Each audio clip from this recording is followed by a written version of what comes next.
Quelque part, en Amazonie ou dans une plaine boueuse, deux titans du règne animal se rencontrent. D'un côté, le serpent le plus redouté d'Amérique du Sud. De l'autre, l'un des mammifères les plus puissants de la planète. Qui gagnerait dans un combat entre un anaconda géant et un éléphant adulte? Une question folle? Peut-être. Mais aujourd'hui, on y répond. Parlons d'abord du challenger silencieux, l'anaconda.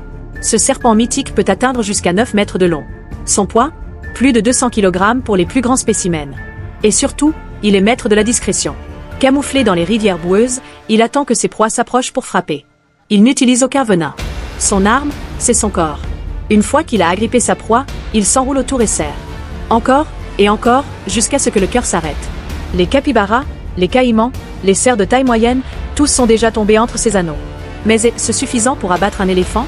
Maintenant, passons au géant d'en face, l'éléphant. Un mâle adulte peut peser jusqu'à 7 tonnes. Son cœur pèse autant qu'un ballon de foot. Sa trompe peut soulever des arbres, et ses défenses peuvent briser des os. Contrairement à l'anaconda, l'éléphant n'est pas un prédateur. Mais il n'en reste pas moins redoutable. S'il se sent menacé, il peut charger à une vitesse de 40 km/h. Et son coup de pied est assez puissant pour tuer un lion. Sa peau épaisse, ses muscles massifs, et sa taille gigantesque font de lui un adversaire presque invulnérable. Et maintenant, mettons-les face à face. L'anaconda parvient à se glisser discrètement sous l'eau. Il repère un éléphant venu s'abreuver. Il se glisse en silence, tente de se hisser sur sa patte. Il s'enroule, commence à serrer. Mais là, rien ne se passe comme prévu. L'éléphant ressent immédiatement la pression.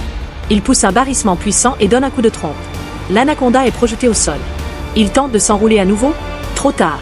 Un coup de patte bien placé, et c'est terminé. Le poids, la puissance, la structure osseuse de l'éléphant rendent quasiment impossible une victoire pour l'anaconda.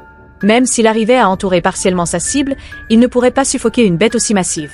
Mais attention, ce scénario change si on parle d'un éléphanteau. Isolé, piégé dans la boue, affaibli, un jeune éléphant est vulnérable. L'anaconda, dans son environnement aquatique, aurait alors une chance de frapper efficacement, surtout s'il est désespéré ou affamé. Mais même dans ce cas, c'est rare. Très rare. Car les éléphanteaux sont protégés par le troupeau, et l'anaconda n'aime pas les risques. Alors, qui gagne ce duel improbable? Sans hésiter, l'éléphant. Il est tout simplement trop grand, trop fort, et trop bien protégé. Mais ce combat n'était-il qu'un délire d'imagination? Peut-être. Mais il nous rappelle à quel point la nature est surprenante.